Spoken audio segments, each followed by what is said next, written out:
In Ruislip Lido's depths, where waters softly gleamed, lived Coral Rose, a mermaid, often dreamed of freedom. With blue eyes, fair skin, and hair like spun gold, her pink, ragged dress, a lament to be told of circumstance. Her father, a merman true, had vanished, subsequently her woes accrued. With stepmother Holly, whose brown eyes held a frown, a formidable woman in her purple gown. With black skin and dark, curly hair, her nature quite keen to overlook kindness, making life abysmal and mean.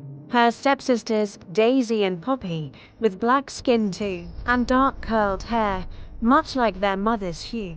In green and orange finery, they would boast, their temperament far from exemplary, almost constantly unkind. They'd bicker, squabble, command, scrub every shell.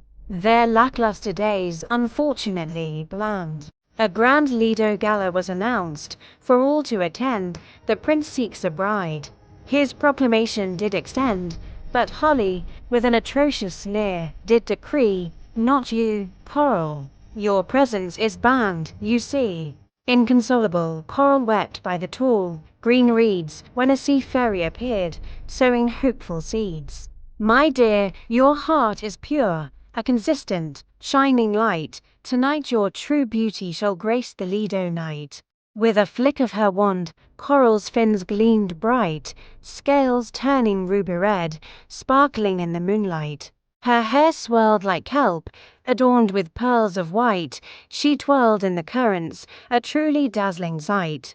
At the palace, the prince saw her and froze, captivated entirely by Coral Rose. They danced through the ballroom, complimenting each move, a magical night, her true worth now to prove. But the clock struck 12, the spell started to fade. Coral fled through the reefs, a dazzling bride. In her rush, she lost one red seashell shoe, a treasure of magic, glowing bright and true.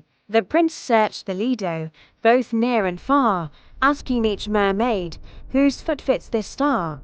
Poppy tried cheating, her efforts quite vain, but the prince saw through deceit, again and again. At last he found Coral, gentle and fair, her tail shining brightly beyond compare. The seashell should fit, and the prince knew at last that true love and kindness outshine every past. Harley and the stepsisters were humbled and taught, no trick or deceit wins the treasures you sought. They scrubbed coral, cleaned shells, and learned humility, while Coral Rose reigned in love and serenity. Beneath the waves, where the sea gardens gleam, Coral Rose danced, living her joyous dream. For beauty and joy are not just what you see, but the kindness and courage in your heart, truly free.